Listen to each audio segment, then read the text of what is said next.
The White House has finally put in place new so-called rules for reporters who want to be in the press room during Sarah Huckabee Sanders' now very infrequent press briefings. And the new rules can be used to kick out almost the entire press corps if that's what the White House decides it wants to do. There's something called a hard pass to the press room, okay? A hard pass is good for 2 years, and it gets reporters in the press room and on White House grounds.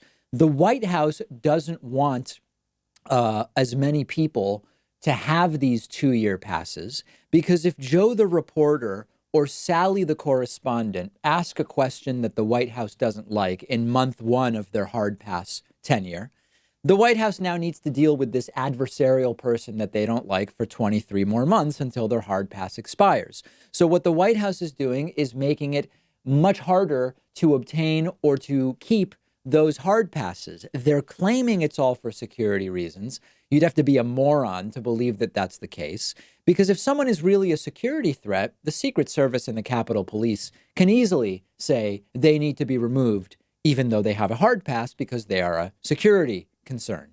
So the new rule is that reporters have to enter the White House at least 50% of the days over the 180-day period leading up to the renewal, which basically means every other day. But there are not actually that many days during that 180-day period that those reporters would potentially be going to the White House. And I'll explain, because you might think, well, there's 180 days. The reporter needs to be there for 90 of them. Maybe. But if you are a White House reporter, for the most part, things are happening at the White House in terms of briefings only on weekdays. So your 180 days, two sevenths of those 180 days are weekends. So that already kind of gets you down to only 128 weekdays. So you've got to be there 90 days out of 128 weekdays. So that means you need to be at the White House 70% of the days, not 50% of the days. But if you're part of the press corps often travels with the president.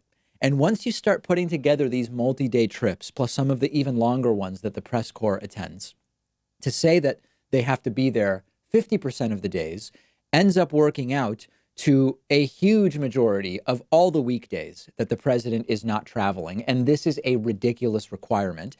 And to go even further, Sarah Huckabee Sanders is barely doing briefings these days. She has had 2 news briefings this year since January 1, 2019. She went 59 days without a briefing.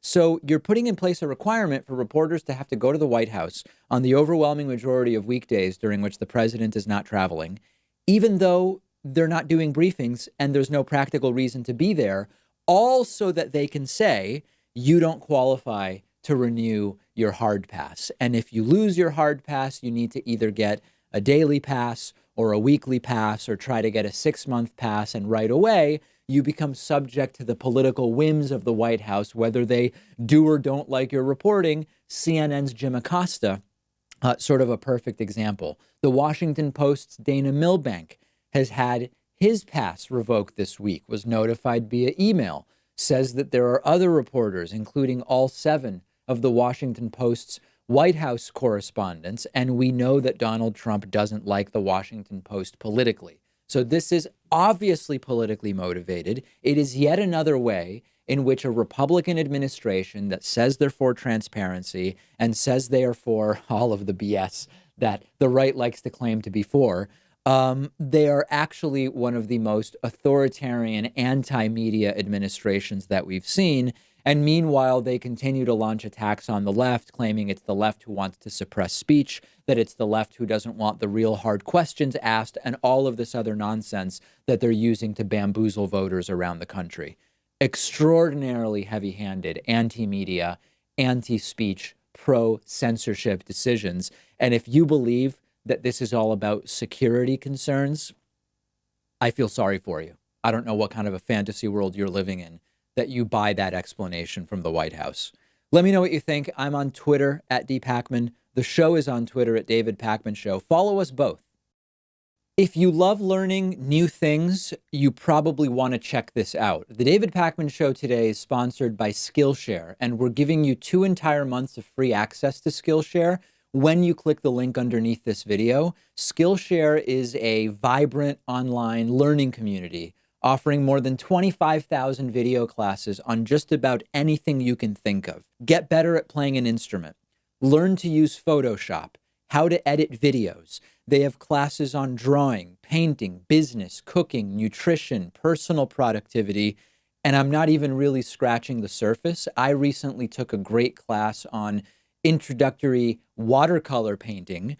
I'm still not good, but I am learning, and you can access the entire library of fun, easy to use online courses for free for 2 months by using the link underneath this video. 2 months of learning something that's totally new to you, something you want to get better at, something you already love, or you can get ahead in your career by learning new skills that will help you at your job. I've gotten a ton out of it.